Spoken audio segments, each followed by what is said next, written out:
Ljeti nema ništa ljepše od lica obasjenog bronzerom. Ako ga pravilno nanesemo, licu ćemo dati sjaj, blistavost i osjećan izgled.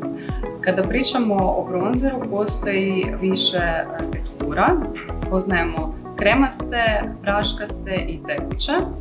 Ovisno o efektu koji želite postići, tekući bronzer možete nanijeti samo na istaknute dijelove lica ili ga umiješati par kapi u puder te nanijeti na cijelo lice za onaj brončani izgled. Žene često miješaju konturu i bronzer, znači to su dve različite stvari i imaju različitu funkciju. Kontura nam služi za to da igrom svjetle i sjena licu damo strukturu i dimenziju, dok nam bronzer služi da zatoplimo lice i istaknemo preplanovu put ili dobimo osunčani izgled. Često nas pitaju da li se bronzer i kontura mogu kombinirati zajedno ili ih je potrebno odvojeno nanositi. Odgovor je da, možete ih zajedno koristiti i ja ću vam danas pokazati na koji način. Jednu stranu lica ćemo napraviti u kombinaciji konture i bronzera, dok ćemo na drugu nanijeti samo bronzer, tako da možete vidjeti razliku. Na ovu stranu ćemo nanijeti konturu.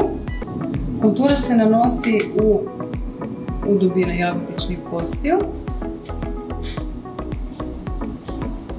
kod sljepočnice te duž linije kose. Također možete nanijeti i na nos i na donju liniju čeljusti, s tim da naravno to sve ovisi o obliku lica koje imate. Pokreti su nam lagani i tapkajući, ne želimo napraviti linije koje kasnije nećemo moći izblendati, odnosno koje će izgledati kao one ružne crte, a ne kao sjena. Znači bronzer stavljamo na najistaknutije dijelove lica, odnosno tamo gdje nam sunce prirodno prvo ulovi, a to su jagodice, isto tako linija uz kosu i možemo staviti također malo duž linije nosa. Što se tiče same nijanse bronzera, birajte nijansu do 2 tamnije od vašeg tena, jer svjetlije se neće vidjeti, a tamnije će zapravo biti pretamno i postići ćemo kontraefekt. I sada ćemo na drugu stranu nanijeti samo bronzer.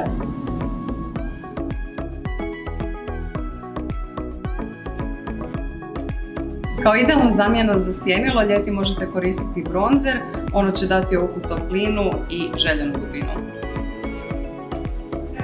Blago ćemo ga nanijeti u pregrip oka. Kao što možete vidjeti razliku, na ovoj strani smo koristili konturu i bronzer. Ova strana nam je više naglašena, ima dublju dimenziju, dok je ova strana više onako topla i blaža verzija.